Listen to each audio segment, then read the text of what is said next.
ఆ ప్రాంగణంలోకి అడుగుపెట్టగానే విదేశీ పక్షులు కిలకిల రాగాలతో స్వాగతం పలుకుతాయి. కిలకిల రావాలతో స్వాగతం పలుకుతాయి.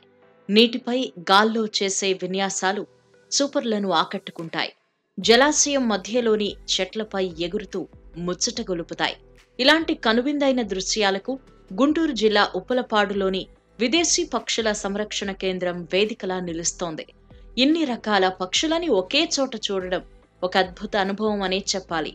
వేల కిలోమీటర్ల ప్రయాణం, తమ సంతతి పెంపు కోసం ఆరాటం, ప్రకృతితో మమేకమై జీవనం, ప్రజలకు మనోల్లాసం కలిగించే ప్రవర్తన, ఇలా ఎన్నో వైవిధ్యమైన అంశాల కలబోతే సైబీరియన్ పక్షులు. గుంటూరు జిల్లా పెదకాకాని మండలం ఉప్పలపాడు గ్రామంలోని పక్షుల సంరక్షణ కేంద్రంలో విభిన్నమైన విదేశీ పక్షులు సందడి చేస్తున్నాయి. శీతల దేశాల నుంచి వచ్చి సంతానోత్పత్తి చేసుకుని తిరిగి పయనమవుతాయి. ఇదో అద్భుతమైన ప్రకృతి దృశ్యం. ఉప్పలపాడు గ్రామానికి 50 ఏళ్ల క్రితమే ఈ విదేశీ పక్షుల రాక మొదలైంది. మొదట 10ల సంఖ్యలో వచ్చిన వలస పక్షులు ప్రస్తుతం వేల సంఖ్యలో వస్తున్నాయి. దాదాపు 10 ఎకరాల విస్తీర్ణంలో ఉన్న చెరువు మధ్యలో ఉన్న చెట్లపై ఇవి గూళ్లు కట్టుకుని నివసిస్తున్నాయి.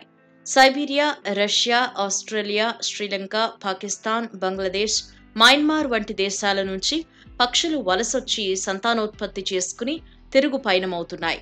వీటిలో చాలా రకాలున్నాయి. తెల్ల కొంగ, ఎర్రకాళ్ల కొంగ, చుక్కల ముగ్గుబాతు, పెదవు ముక్కు కొంగ, నల్లతల కంకణం, పాము బాతు, చిన్న నీటికాకి, కందురెక్కల బదాని, దోసికొంగ, మునుగుడి కోడి, తెల్లబొర్ర నీటికోడి, జంబుకోడి, నల్లబౌలి కోడి, ఇలా వివిధ రకాల పక్షులు ఇక్కడికొచ్చే వాటి జాబితాలో ఉన్నాయి.